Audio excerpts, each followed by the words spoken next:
Title দেখেই নিশ্চয়ই আপনারা বুঝতে পেরেছেন যে আজ কি রান্না হতে চলেছে।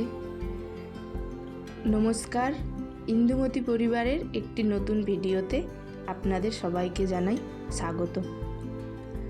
আজ বানাবো সর্ষে দিয়ে পোয়া ভোলা।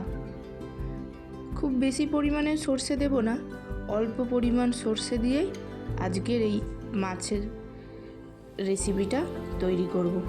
চলুন আর দেরি না করে ভিডিওটা শুরু করি। আপনারাও ভিডিওটি স্কিপ না করে দেখতে থাকুন।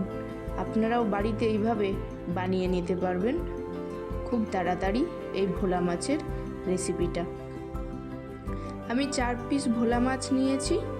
এটা কিন্তু পোয়া ভোলা, বাজারে অনেক রকমই ভোলা পাওয়া যায়, আমি এনেছি আজকে পোয়া ভোলা। আপনারা চাইলে আরও অন্যান্য যে ভোলা আছে সেগুলোতেও বানাতে পারেন।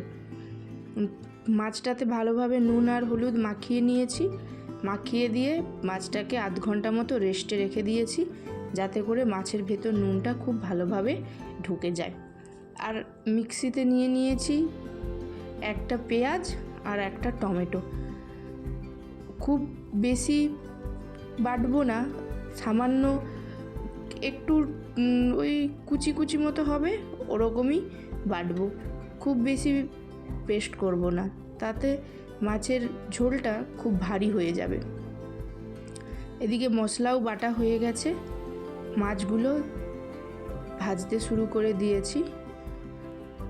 দুবার করে আমি মাছ 4টেকে ভেজে নিয়েছি। এরপর মশলার জন্য আমি সর্ষে নিয়ে নিয়েছি, সাদা সর্ষে আর কালো সর্ষে মিশিয়ে মশলাটা তৈরি করছি। এখানে আমি মশলাটা ভালোভাবে বেটে নেব। আমার মশলা বাটা হয়ে গেছে।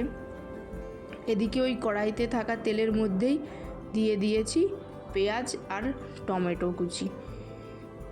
ওর ওপরেই একে একে হলুদ গুঁড়ো, লঙ্কা গুঁড়ো আর নুন দিয়ে ভালোভাবে মশলাটা কষিয়ে নেব।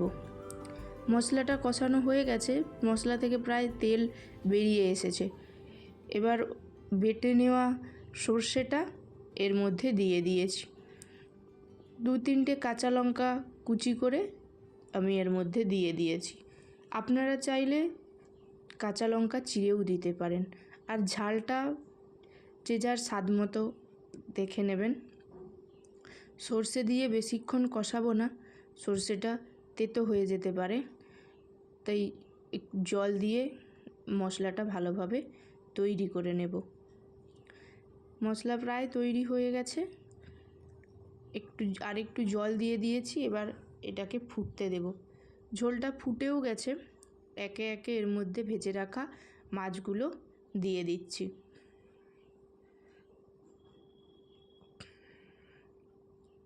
মাছগুলো দিয়ে ঝোলের সাথে ভালোভাবে মিশিয়ে দিয়ে কিছুক্ষণ ফুটতে দেব। তারপর একদম তৈরি আজকের রেসিপি সর্ষে ভোলা। এটা গরম ভাতের সাথে বেশ সুন্দর হয় খেতে। চলুন, হয়ে গেছে একদম তৈরি। আমি আর এর মধ্যে ধনেপাতা দেব না, এমনিই থাকবে। আপনারাও ভিডিওটি দেখতে থাকুন। ভিডিওটি ভালো লাগলে একটা লাইক করে দেবেন, আর চ্যানেলে যদি নতুন হন সাবস্ক্রাইব করে দেবেন। দেখা হবে খুব শিগগিরই পরের একটি নতুন ভিডিওতে। ধন্যবাদ।